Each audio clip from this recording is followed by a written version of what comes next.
Check, check. To all of these early bird specials. Husqvarna model TS142K20 riding lawnmower, originally $25.99, now just $2,300. Model 146 XTR was $28.99, now only $2,600. Husqvarna model Z248F zero-turn lawnmower, originally $33.99, now just $3,300. Husqvarna chainsaws, model number 395XP 20-inch was $1,379.99, now just $1,100. And model number 572XP 20-inch, originally $1,169.99, now $1,000 even. Husqvarna Weed Eaters, model number 525L Pro T was $349.99, now just $300. We have Husqvarna blowers, model number 125B was $199.99, now $170. Husqvarna backpack blowers, model number 580BTS3 was $639.99, now $580. Visit us on the web at hildrethsupply.com. Check us out on our Facebook page at Hildreth Oilfield Supply, or stop in and see us at the store, located on Route 33 in Spencer. Hildreth Supply, a hometown store with hometown ownership and proud supporters of all Roane County athletes. Halftime here inside the complex from Charleston Catholic High School's athletic facility. We are having multiple issues with our Wi-Fi. It is not us, it is the facility that is having problems. So, you know, it's tough enough, Matt White, when you're at the mercy of your own Wi-Fi, when you're at the mercy of the buildings and it's not working. We're doing the best we can. We are recording this broadcast, so if we do need to, we will repost it at a later date for high definition abilities. Right now, high definition is what the Irish are playing. Roane County struggling in that first quarter mightily. It was a big first quarter for the Irish. They came out to a quick 6-0 lead just with some stagnant or some stingy defense and quick hitters on offense. Roane County did not score their first bucket until down 9-0. It was a big three by Braylon Bowe. Little did Roane County know that was the only basket that they would secure in the first quarter. They trailed big after one. And in the second, it looked like they were going to lose out a little further. They were down at one point by 19, but the Lady Raiders started to fight back. They hit a big three with Tolley, a big three by Amelia Pope back-to-back, and they cut the deficit all the way down to 13. Roane County had a different pep in their step at that point, Matt, but the Irish then went on a 10-0 run. Just not enough securing of the basketball. Roane County offensively a little stagnant, a lot of standing, not a lot of good spacing, as you mentioned. And the Irish are just as good as advertised. You know, we saw them once this year. We know defensively they're fast, they're aggressive, they're physical, they get hands in the passing lanes. And if you're Roane County, you got to do a better job of making sure that you get good passes to your teammates. Yeah, you've got to match the physicality. You've got to be, cleaner and crisper with the ball. The Irish just look like a well-oiled machine in this one. They're getting every loose ball, every 50-50 opportunity, and immediately converting it into points. 1:22 left in the pregame. Roane County still in the locker room, by the way. Lots to talk about. While they're doing that, let's take a look at our halftime stats brought to you each and every ball game by Joel Baker Law Office. Joel Baker, when the numbers matter, call Joel Baker Law Office. And here they come out on the floor. Tough one. You're losing the rebound margin badly, 18-8. Assist, 11-1. 11 assists on made baskets for the Irish. They were moving the ball around so well.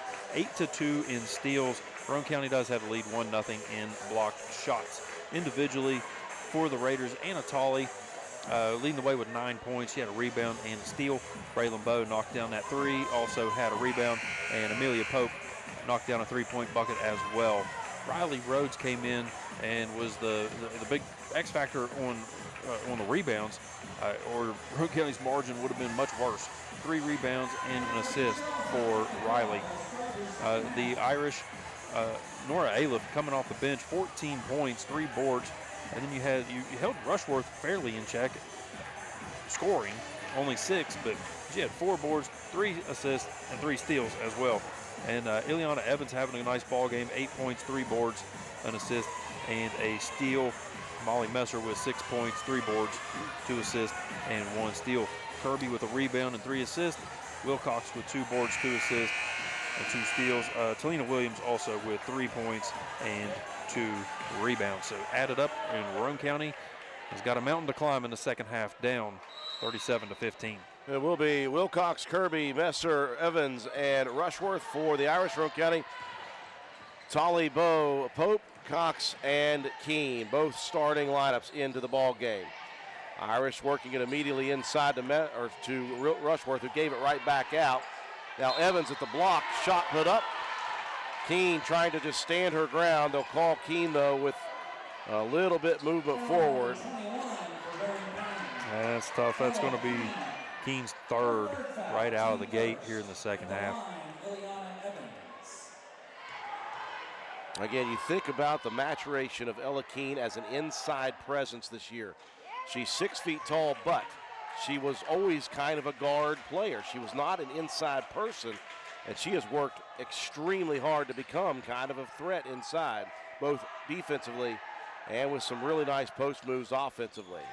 Now, and Roane County has been lacking in size, so they really do need someone like Ella Keene to be able to step up and fill that role.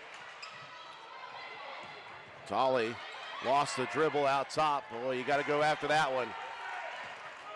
Evans came in front and stole it away. Yeah, you can't just stand back and wait for the ball. You have to get movement toward the basketball. And that's another issue Roane County's had. Rebounding margin way in favor of the Irish. Another offensive board by Ileana Evans. Now Evans finds herself loose. Couldn't get the shot to fall. That one was on the ground, and Roane County still couldn't grab it. Finally, on a third opportunity, Pope pulls it away. Yeah, normally you see Rushworth take those away above the rim. That time off the ground. Boy, a whistle on the sideline, and I'm telling you what, man. Messer, as we said before, she's a physical player, but at some point when you're bodying the drive towards the sideline, that has got to be called a foul. Yeah, Roane County not happy, the fans here, and I don't blame them. Messer, very physical. If they're going to let you get away with it, you've got to match that physicality. Yeah, just dig back in. Nice steal out top by Amelia Pope. The freshman taking it coast to coast. How about that? And I say it when I think in my head, I'm like, Keene, just a sophomore, just a freshman in Amelia Pope. Riley Rhodes, who's in the ball game, just knocked it away underneath. She's only a sophomore. Yeah, a lot of a lack of experience in these kind of situations, and it's really been tough. Loose ball taken away. I think that's Bo. We're going to give her a block shot probably. Into the front court. Tolley going baseline right. Pulls up, misses short. Rhodes gives it directly back. Tolley couldn't hit that one. Loose ball into the corner. Tolley was the first to get there. She and Wilcox go diving out of bounds. And it will stay with the Lady Raiders. Good hustle by both those young ladies. Yeah, tough going after the basketball.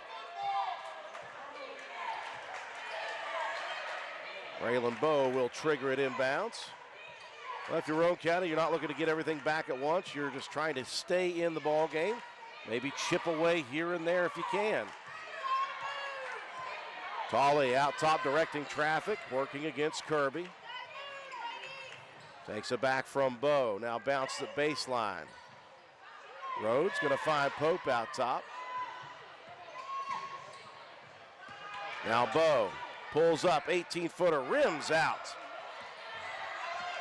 Bowe is such a solid shooter, though. Yeah, you just see every time the ball goes up how the Charleston Catholic is getting a body on someone.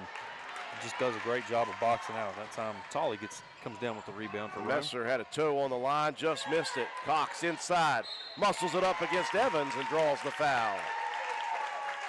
And again, I think about the maturation of this team, but individually as the team has progressed, Josie Cox wasn't even on the radar